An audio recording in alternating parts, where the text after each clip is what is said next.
Hello बच्चों, स्वागत है मेरे नए वीडियो में। आज के इस वीडियो में हम लोग मैथ नहीं बल्कि फिजिक्स पढ़ेंगे, क्योंकि बहुत सारे बच्चे जो है कमेंट कर रहे थे कि मैम फिजिक्स पढ़ाइए, केमिस्ट्री पढ़ाइए। क्योंकि अगर हम केवल मैथ ही पढ़ाते हैं तो बायोलॉजी वाले बच्चे हमसे जुड़ नहीं पा रहे थे, इसलिए बायोलॉजी वाले बच्चे जो है लगातार हमें कमेंट करते कह रहे थे कि मैम फिजिक्स और केमिस्ट्री पढ़ाइए। इसलिए हमने आज फिजिक्स का फर्स्ट क्लास शुरू करने जा रही हूँ मैं।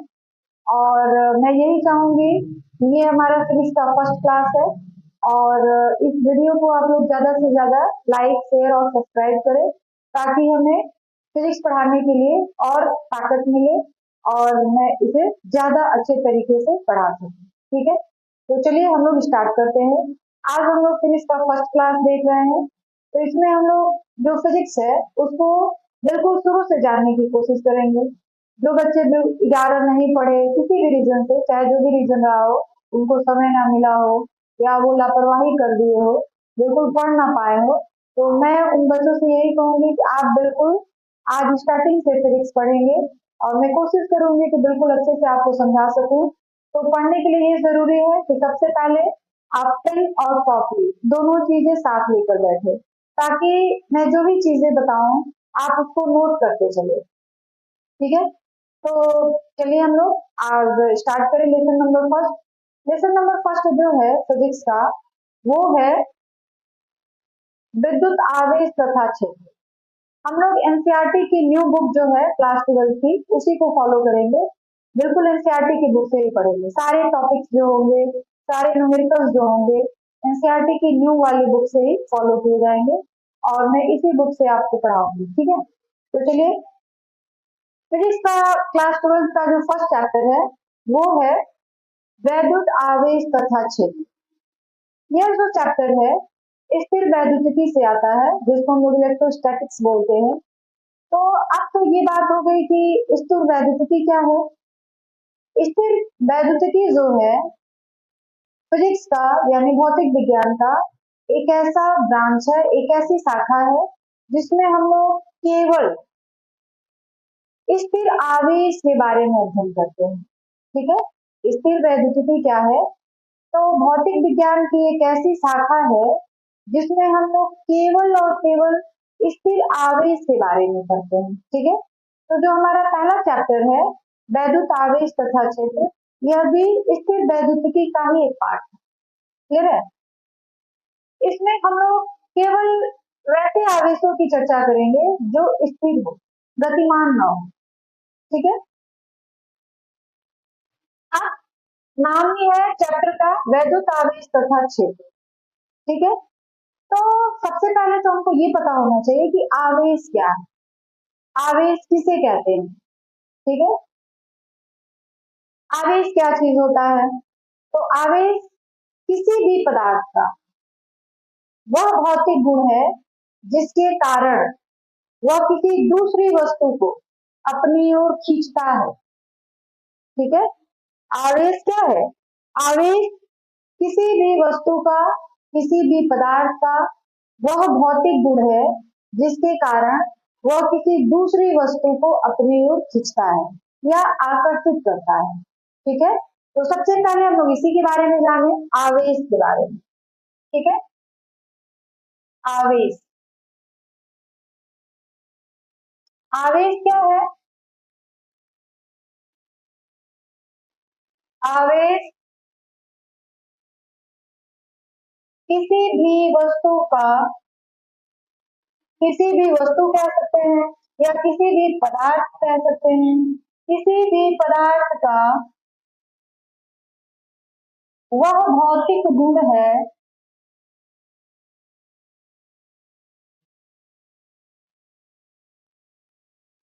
गुण है जिसके कारण, जिसके कारण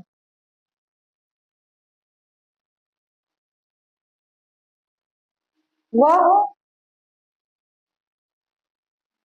किसी दूसरी वस्तु को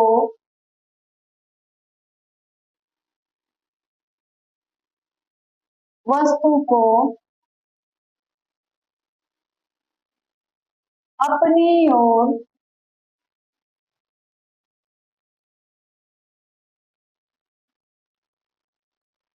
आकर्षित करता है।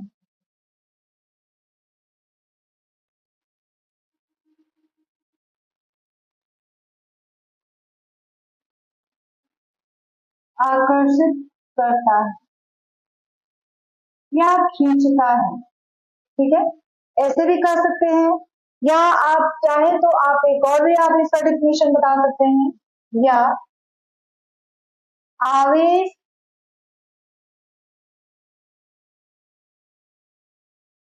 किसी भी पदार्थ का वह भौतिक गुण है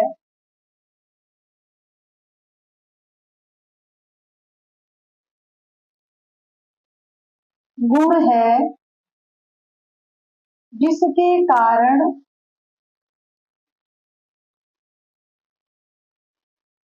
वह विद्युत क्षेत्र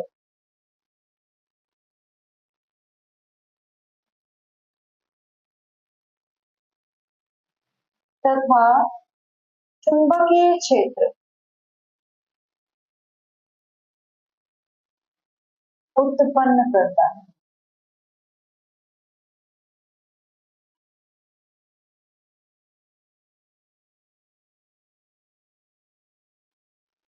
आगे बात समझ में देख लीजिए।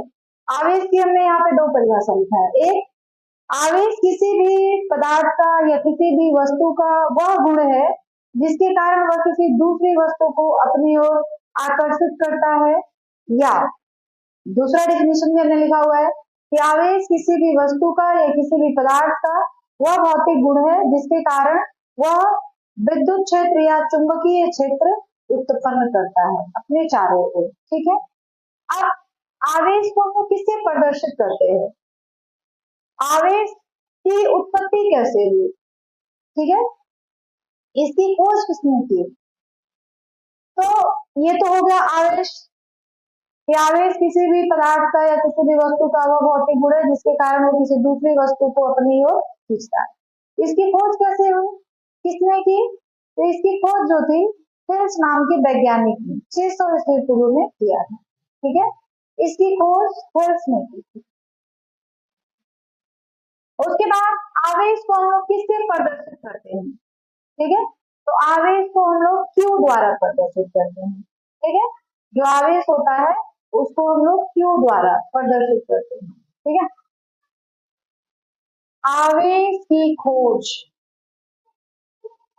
आवेश की खोज,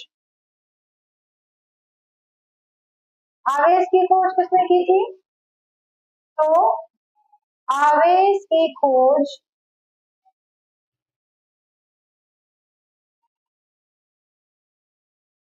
हेल्स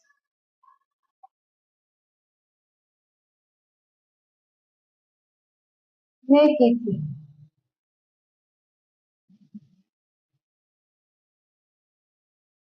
ठीक है, आवेश की खोज किसने की थी, तो हेल्स नाम के वैज्ञानिक ने की थी। अब ये बात आ गई कि आवेश जो है यह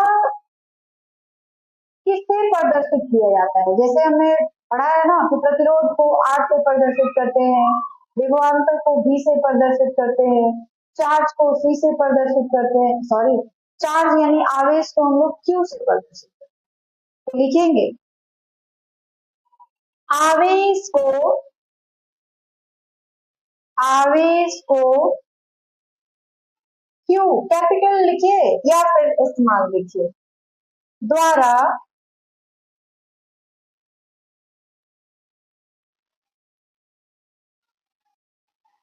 प्रदर्शित किया जाता है, प्रदर्शित किया जाता है। आवेश जो है किसके द्वारा प्रदर्शित किया जाता है, क्यू के। ठीक है, अब क्यू के द्वारा तो आप प्रदर्शित कर लेते हैं। आवेश कैसी राशि है, आवेश जो है एक व्युत्पन्न राशि है। देखिए राशियां भी आपने दो भागों में बांट रखा है। राशियां दो तरह की हैं, एक हो गई भौतिक राशियां जो होती है उनको भी हमने दो पार्ट में बांटा हुआ है। एक होता है मूल भौतिक राशि और एक होता है व्युत्पन्न भौतिक राशि। ठीक है, तो जो विद्युत धारा है वह जो है मूल भौतिक राशि है, लेकिन जो आवेश है वह एक व्युत्पन्न भौतिक राशि है। ठीक है, तो इसके लिए अब ये कैसे आया, आवेश जो है क्यू द्वारा प्रदर्शित होता है, तो इसके लिए फॉर्मूला क्या है, कैसे क्यू बराबर होता क्या है, तो ये चीज हम लोग निकालेंगे। तो देखिए, क्यू द्वारा प्रदर्शित किया जाता है और क्यू बराबर यानी आवेश बराबर,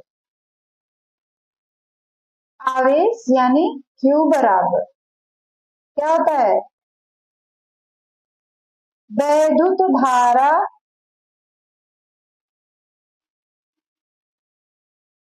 इनटू समय।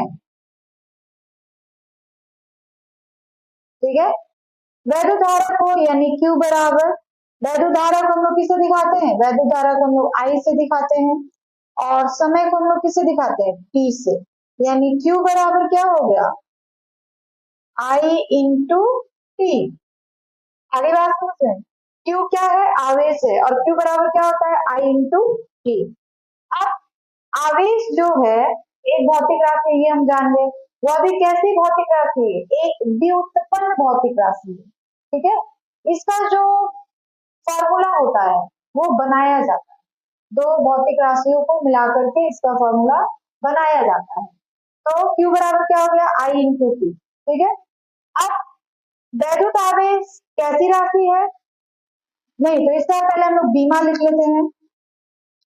इसकी बीमा, आवेश की जो बीमा होती है वो क्या होती है, या यहाँ पे हेडिंग ही डाल दीजिए छोटा सा, आवेश की बीमा, आवेश की बीमा। देखिए आवेश की बीमा क्या होती है, आवेश का आपने फॉर्मूला बता दिया, Q बराबर आई इंटू टी, तो यहीं से इसकी बीमा भी निकल जाएगी। ठीक है, देखिए आई, आई का यानी विद्युत धारा का मात्रा क्या होता है, एम्पियर, एम्पियर को हम लोग ए से दिखाते हैं। ठीक है, ये हो गया ए, और टी समय है, तो समय के लिए क्या हो जाता है कि, यानी इसका बीमीय सूत्र जो होगा क्या हो जाएगा, यहाँ पे लिख दे, एनएलटी होता है ना किसी भी राशि की, अगर हम लोग बीमीय सूत्र निकालते हैं तो वो एम एल और टी होता है, तो हम लोग यहाँ तो बस एटी लिखना है, तो एम के पावर जीरो, एल के पावर जीरो और ए इंटू टी, यानी आवेश का जो बीमीय सूत्र होता है वो क्या हो जाता है, M zero L zero A T. तो आप ऐसे भी लिख सकते हैं, आवेश का बीमीय सूत्र, बीमीय सूत्र क्या हो गया, M zero L zero A T. आगे बात समझिए, आवेश का जो बीमीय सूत्र हो गया वो क्या हो गया, एम जीरो एल जीरो और ए टी। अब इसका मात्रक क्या होता है, तो अब हम लोग उसको यहाँ पे लिखते हैं, आवेश का मात्रक। ठीक है,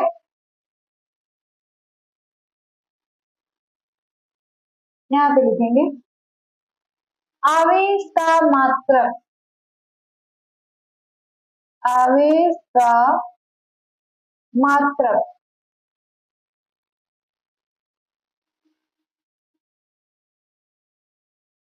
देखिए ये क्यू है, क्यू क्या है, आई इंटू टी है, तो यहाँ से हमने क्या निकाल लिया, इसका जो बीमीय सूत्र है वो हो गया ए टी, या M zero L zero A T हो गया, तो बीमीय सूत्र हमने निकाल लिया। अब इसका मात्रक निकालेंगे, तो आई, आई यानी विद्युत धारा, विद्युत धारा का मात्रक क्या होता है, तो विद्युत धारा का मात्रक होता है एम्पियर, तो ये हो जाएगा एम्पियर। ठीक है, और टी यानी समय, तो समय का मात्रक क्या होता है, सेकेंड, तो एम्पियर सेकेंड कह सकते हैं, या इसी को हम लोग एक और नाम देते हैं, क्या, कूलाम।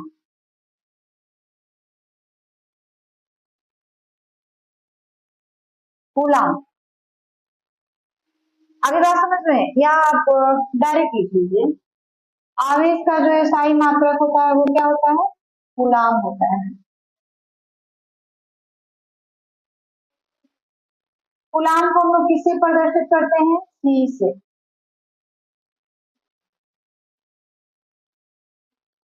आगे बात समझ में, आवेश का जो SI मात्रक होता है वो क्या होता है, कूलाम।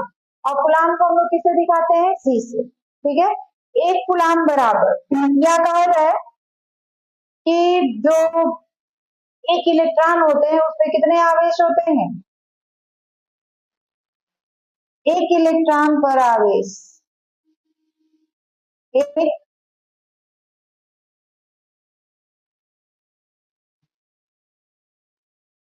इलेक्ट्रॉन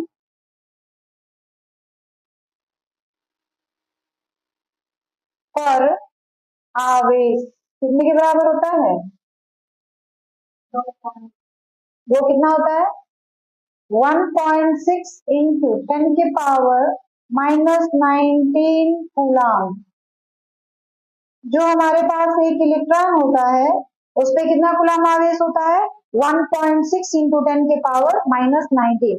अगर इलेक्ट्रॉन रहता है तो यहाँ पे माइनस लगा देते हैं, और अगर प्रोटॉन रहता है तो वहां पे प्लस लगा देते हैं, क्योंकि एक इलेक्ट्रॉन पर जितना आवेश होता है एक प्रोटॉन पर भी उतना ही आवेश होता है। बस अंतर इस बात का होता है कि इलेक्ट्रॉन पर जो होता है माइनस होता है, -1.6 इंटू 10 के पावर -19 कूलाम, और प्रोटॉन पर जो होता है +1.6 इंटू 10 के पावर -19 कूलाम का आवेश होता है।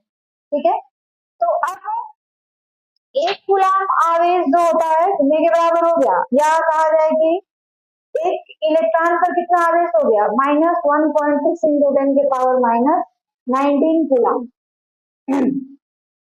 अब देखिए,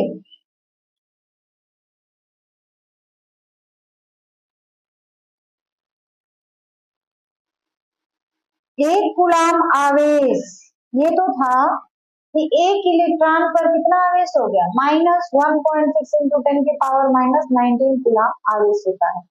अब एक कूलाम आवेश, देखिए एक इलेक्ट्रॉन पर इतना आवेश है, ठीक है, तो एक कूलाम आवेश कितने इलेक्ट्रॉनों के बराबर होता है, तो वो देखते हैं। एक कूलाम आवेश बराबर 1/, यहां से लिखा है 1.6 इंटू 10 के पावर -19 इलेक्ट्रॉनों का आवेश, इलेक्ट्रॉनों का आवेश। ठीक है, यानी एक कूलाम आवेश कितने इलेक्ट्रॉनों के आवेश के बराबर होता है, इसको हम लोग भाग देंगे तो आ जाएगा 6.25 10 के पावर 18 इलेक्ट्रॉन, इलेक्ट्रॉन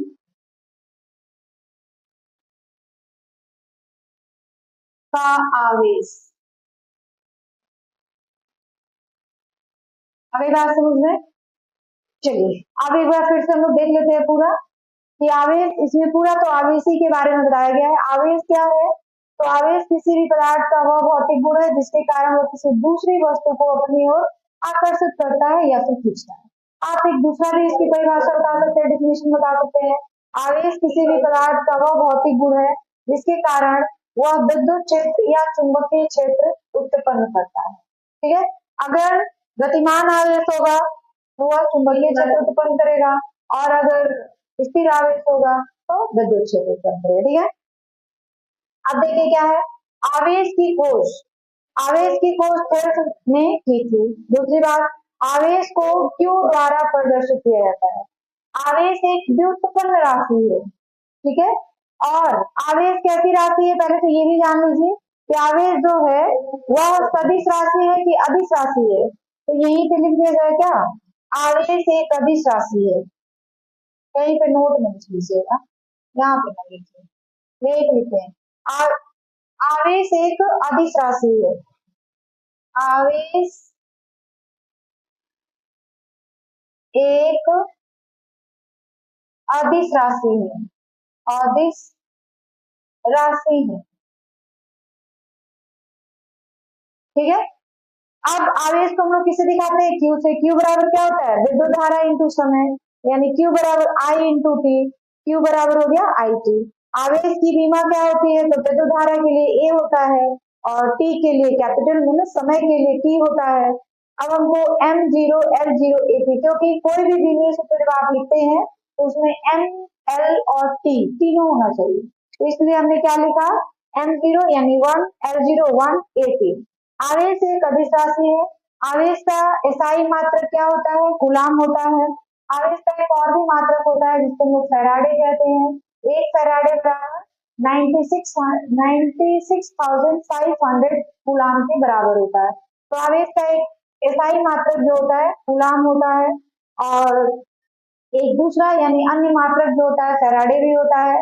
इलेक्ट्रॉन पर कितना आवेश होता है, एक इलेक्ट्रॉन पर -1.6 इंटू 10 के पावर -19 कूलम आवेश होता है। एक कूलम आवेश कितने इलेक्ट्रॉनों के आवेश के बराबर होता है, तो 6.25 इंटू 10 के पावर 18। क्लियर है। चलिए बच्चों, अब हम लोग पढ़ेंगे आवेशन का इलेक्ट्रॉन सिद्धांत। अब ये आवेशन क्या होता है, आवेशन जो होता है किसी भी वस्तु को आवेश देने की क्रिया को हम लोग क्या कहते हैं, आवेशन कहते हैं। ठीक है, आवेशन क्या है तो इसको लिख लीजिए। आवेशन क्या है, आप खुद ही अगर आप पेन और कॉपी लेकर बैठे हो तो प्लीज इसको लिख लीजिएगा, नोट कर लीजिएगा कि आवेशन क्या होता है, किसी भी वस्तु को या किसी भी पदार्थ को आवेश देने की क्रिया को हम लोग क्या कहते हैं, आवेशन कहते हैं। ठीक है, अब कोई भी वस्तु हो उसको आप चाहे जिस विधि से आवेश दे रहे हैं उस विधि का ही नाम दिया जाएगा आवेशन। ठीक है, तो ये तो हो गई आवेशन की बात। अब है आवेशन का इलेक्ट्रॉन सिद्धांत। ये क्या है, मतलब जो आवेशन होता है वह किसके आधार पर होता है, इलेक्ट्रॉन के आधार पर होता है। हम सभी जानते हैं कि जो परमाणु होता है वह क्या होता है, इलेक्ट्रॉन प्रोटॉन और न्यूट्रॉन से मिलकर के बना होता है। ठीक है, जो परमाणु होता है इलेक्ट्रॉन प्रोटॉन और न्यूट्रॉन से मिलकर बना होता है। इलेक्ट्रॉन जो होता है काफी हल्का होता है और प्रोटॉन और न्यूट्रॉन जो होते हैं काफी भारी होते हैं। इसलिए जो आप लोग केमिस्ट्री में पढ़े होंगे कि जो नाभिक होता है उसमें प्रोटॉन और न्यूट्रॉन स्थित होते हैं, क्योंकि ये दोनों भारी होते हैं। ठीक है, और नाभिक से बाहर इनको नहीं निकाला जा सकता है। हमारी बात समझ में, जो परमाणु होता है वह इलेक्ट्रॉन प्रोटॉन और न्यूट्रॉन तीन चीजों से मिलकर बना होता है। प्रोटॉन और न्यूट्रॉन इलेक्ट्रॉन की तुलना में काफी भारी होते हैं। ठीक है, इसलिए वो नाभिक के अंदर होते हैं, लेकिन जो इलेक्ट्रॉन होता है वो काफी हल्का होता है उनकी तुलना में, प्रोटॉन और न्यूट्रॉन की तुलना में काफी हल्का होता है। इसलिए वो क्या करता है, इलेक्ट्रॉन के चारों ओर वृत्तीय कक्षाओं में चक्कर लगाता रहता है, घूमता रहता है। ठीक है, जिसको हम लोग जिस रास्ते पर घूमता है उसको हम लोग ऑर्बिट कहते हैं या कक्षा कहते हैं। तो प्रोटॉन और न्यूट्रॉन जो है नाभिक के अंदर है, इलेक्ट्रॉन जो है नाभिक के चारों ओर वृत्तीय कक्षाओं में घूम रहा है। ठीक है, तो कभी भी जो वस्तुओं को आवेशन देने का क्रम होता है, जो आवेशन हम लोग करते हैं मैंने वस्तु को जब हम लोग आवेशित करते हैं तो उसके लिए कौन उत्तरदायी होता है, इलेक्ट्रॉन उत्तरदायी होता है, प्रोटॉन और न्यूट्रॉन नहीं। क्योंकि कभी अगर किसी पदार्थ से इलेक्ट्रॉन निकलता है या फिर किसी पदार्थ में इलेक्ट्रॉन आके जुड़ जाता है, तो ये जो आने जाने का क्रिया होता है ये कौन करता है, केवल और केवल इलेक्ट्रॉन करते हैं। आने जाने का कार्यक्रम जो होता है प्रोटॉन और न्यूट्रॉन नहीं करते हैं। यानी वस्तु को आवेश देना और लेना ये किस पर निर्भर करेगा, आवेशों पर निर्भर करेगा। ठीक है, कोई भी वस्तु है उसको आवेश देंगे या लेंगे ये किस पर निर्भर करेगा, इलेक्ट्रॉन पर। आगे बात समझ रहे हैं, क्योंकि इलेक्ट्रॉन ही बारीक मतलब इलेक्ट्रॉन ही इस नाभिक के चारों ओर घूम रहा है और प्रोटॉन और न्यूट्रॉन तो नाभिक के अंदर है, तो ये जो आने जाने का कार्यक्रम होगा वो इलेक्ट्रॉन ही करता है। और वस्तुओं का आवेशन इलेक्ट्रॉनों पर ही निर्भर करता है। अगर किसी वस्तु से इलेक्ट्रॉन निकलकर दूसरे वस्तु में चला जाता है, आई बात समझ में, अगर किसी वस्तु से इलेक्ट्रॉन निकल जाता है तो उसमें क्या होती है, इलेक्ट्रॉनों की कमी हो जाती है, और जहां पे इलेक्ट्रॉनों की कमी होती है वहां पे क्या आता है, धन आवेश आ जाता है, ठीक है। और जहां पे इलेक्ट्रॉनों की अधिकता होती है वहां पे क्या होता है, ऋण आवेश होता है। आगे बात समझ में, जिसको हम लोग इलेक्ट्रॉन दे रहे हैं वहां पे इलेक्ट्रॉन अधिक हो गया तो उस पर ऋण आवेश, और जो इलेक्ट्रॉन दे रहा है उसके पास इलेक्ट्रॉन घट रहा है तो उसके पास क्या हो गया, धन आवेश। आगे बात समझ में, तो इलेक्ट्रॉनों का आवेशन किस पर निर्भर करता है, सॉरी, आवेशन जो होता है किस पर निर्भर करता है, इलेक्ट्रॉन। तो यहाँ पे लिखेंगे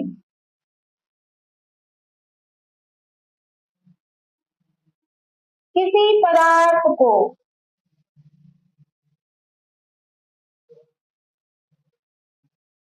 इलेक्ट्रॉन देने की क्रिया को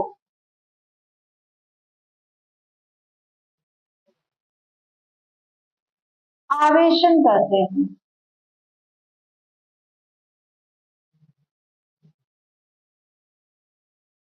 यह इलेक्ट्रॉन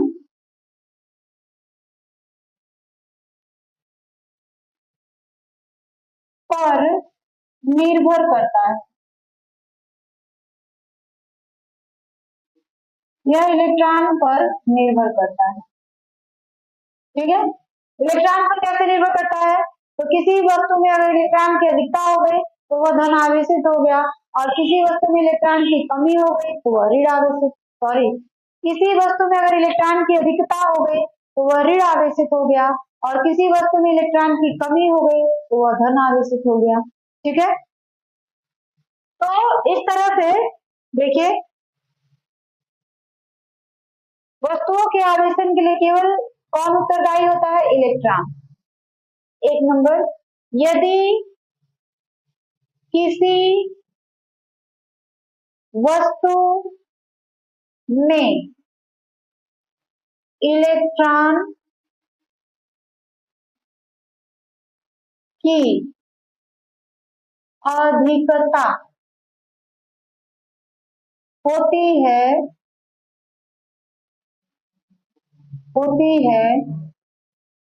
तो वह वस्तु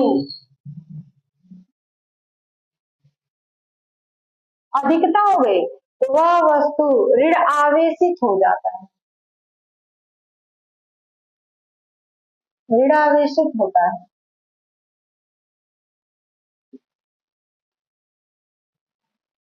ठीक है। 2 नंबर क्या है, यदि किसी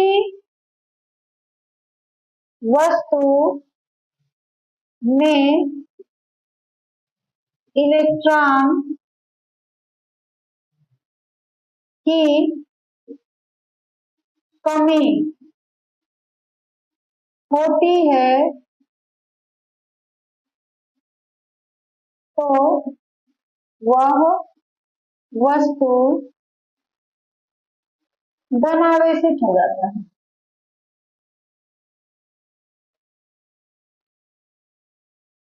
होता है, ठीक है। यानी वस्तु का धन आवेशित और ऋण आवेशित किस पर निर्भर कर रहा है, इलेक्ट्रॉन पर निर्भर कर रहा है। किसी भी वस्तु में अगर इलेक्ट्रॉन अधिक हो जा रहा है तो उस पर ऋण आवेश आ जाता है, और किसी वस्तु से इलेक्ट्रॉन निकलकर चला जा रहा है या इलेक्ट्रॉन की कमी हो जा रही है तो वह वस्तु क्या हो रहा है, धन आवेशित।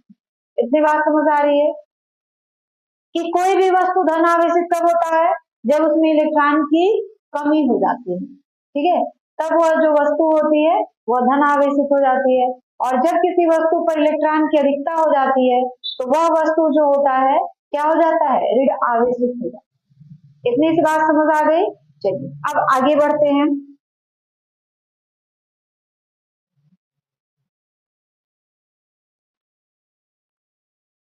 ये तो होगा कि आवेशों का इलेक्ट्रॉन सिद्धांत क्या है, माने कोई भी वस्तु धन आवेशित कब होगी और ऋण आवेशित कब होगी, यह किस पर निर्भर करेगा, तो आवेशों की संख्या पर निर्भर करेगा और आवेश की मात्रा पर निर्भर करेगा कि अगर किसी भी वस्तु पर आवेश की मात्रा या आवेश की संख्या बढ़ रही है, लगातार बढ़ रही है, तो वह वस्तु जो होगी ऋणावेशित होगी और घट रही है तो वह वस्तु जो होगी धनावेशित। ठीक है, अब हम लोग पढ़ेंगे आवेशों के प्रकार।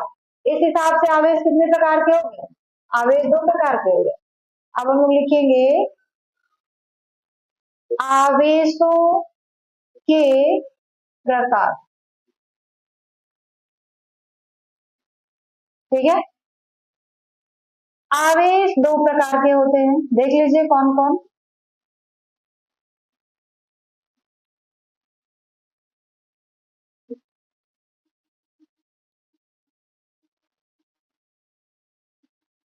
पहला धनावेश और दूसरा ऋणावेश। आगे बात समझिए, तो कोई भी वस्तु धनावेशित कब होती है? जब उसमें इलेक्ट्रॉन की कमी हो जाती है। ऋणावेशित कब होती है? जब उसमें इलेक्ट्रॉन की अधिकता हो। आगे बात समझ में। तो आवेश अब मूल रूप से कितने तरह के हो गए? 2 प्रकार के हो गए, धनावेश और ऋणावेश। अब यह भी किस पर निर्भर कर रहा है? आवेशों की इलेक्ट्रॉनों की संख्या पर। इलेक्ट्रॉन बढ़ गए तो ऋणावेश, इलेक्ट्रॉन घट गए तो धनावेश। अब आवेशों के गुण।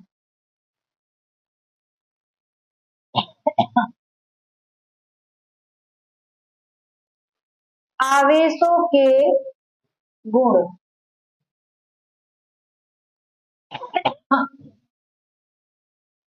तो आवेशों के कौन कौन से गुण होते हैं? पहला तो यही कि जो समान आवेश होते हैं, मतलब जो 2 धन आवेश हो या 2 ऋण आवेश हो, तो समान आवेश एक दूसरे को क्या करते हैं? प्रतिकर्षित करते हैं। तो पहला गुण क्या हो गया? ये लिखिए, समान आवेश एक दूसरे को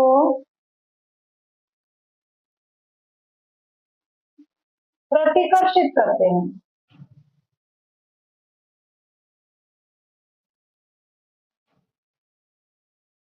करते हैं। और दूसरा क्या हो जाएगा? असमान आवेश। असमान आवेश एक दूसरे को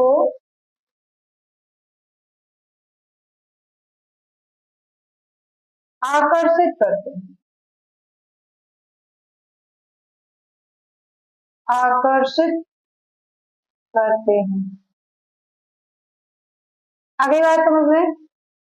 देखिए, पहले तो ये था कि आवेशन क्या होता है, तो किसी भी वस्तु को आवेश देने की विधि को हम लोग क्या कहते हैं? आवेशन कहते हैं। अब किसी वस्तु में अगर इलेक्ट्रॉन की अधिकता हो गई तो वह वस्तु ऋणावेशित हो गया। किसी वस्तु में इलेक्ट्रॉन की कमी होती है तो वह वस्तु धनावेशित हो जाता है। आवेशों के प्रकार। आवेश 2 प्रकार के होते हैं, धनावेश और ऋणावेश। देखिए, कोई भी वस्तु मूल रूप से क्या होती है? उदासीन होती है। ठीक है, उदासीन इसलिए होती है कि ये नहीं कि उस पर आवेश शून्य होता है, ये होता है कि उसमें इलेक्ट्रॉनों की संख्या और प्रोटॉनों की संख्या दोनों आपस में क्या होते हैं? बराबर होते हैं। यानी धन आवेश की संख्या और ऋण आवेश की संख्या दोनों आपस में बराबर होती है, इसलिए वह वस्तु जो होती है उदासीन होती है। लेकिन जैसे ही अगर उसमें इलेक्ट्रॉनों की संख्या या प्रोटॉनों की संख्या बढ़ या घट गई तो वस्तु जो होती है आवेशित हो जाती है। अगर इलेक्ट्रॉन की संख्या बढ़ गई तो ऋण आवेशित, घट गई तो धन। ठीक है, उसके बाद आवेशों के गुण है। तो आवेशों के गुण जो है 2 तरह यहाँ पे बताया जा रहा है कि पहला है कि समान आवेश एक दूसरे को प्रतिकर्षित करते हैं, यानी एक दूसरे से दूर हटते हैं। एक को 2 वस्तुएं हैं, एक को इसके करीब ले जाएंगे तो ये और पीछे, फिर और करीब ले गए तो और पीछे, तो ये प्रतिकर्षण हो गया। और असमान आवेश एक दूसरे को आकर्षित करते हैं, मतलब 2 आवेश यहाँ पे रखे हैं, दोनों असमान है तो दोनों एक दूसरे को खींच लेंगे आपस में। ठीक है, चलिए अब हम लोग चलिए बच्चों, अब हम लोग आगे देखते हैं कि आवेशों का संसूचन क्या होता है। तो रेडी रहेगा, आवेश संसूचन ये क्या होता है? तो आवेश की उपस्थिति को मापना ही आवेशों का संकुचन कहलाता है। ठीक है। उसके बाद है आवेशों की योज्यता का नियम क्या होता है। तो आवेशों की योज्यता का नियम क्या है, किसी वस्तु अथवा निकाय का कुल आवेश उसमें उपस्थित धनात्मक तथा ऋणात्मक आवेशों के बीजगणितीय योग के बराबर होता है। मतलब जिस तरह से आप द्रव्यमान को आपस में जोड़ घटा सकते हैं, दो नंबरों को आप आपस में जोड़ घटा सकते हैं, उसी तरह से दो आवेशों को भी आप आपस में जोड़ और घटाव कर सकते हैं। ठीक है, जैसे देख लीजिए दिया हुआ है किसी निकाय में तीन आवेश 2e -3e और +5e हो तो उस निकाय का कुल आवेश क्या हो जाएगा, तो हम लोग तीनों को क्या कर देंगे, जोड़ देंगे। तो तीनों को जोड़ेंगे तो 2 और 5 7 7 -3 यानी 4e हो जाएगा। अतः द्रव्यमान की भांति आवेश भी योगात्मक होता है, आवेशों को भी आप आपस में जोड़ और घटा सकते हैं। तो इसी को हम लोग कहते हैं आवेशों की योज्यता का नियम।